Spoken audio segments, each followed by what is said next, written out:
catastrophic fate as it spiraled out of control before crashing in Brazil.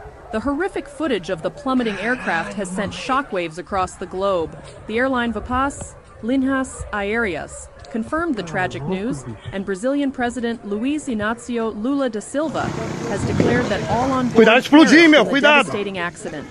The cause of the crash remains under investigation as authorities work tirelessly to piece together the events leading up to the heart-stopping tragedy.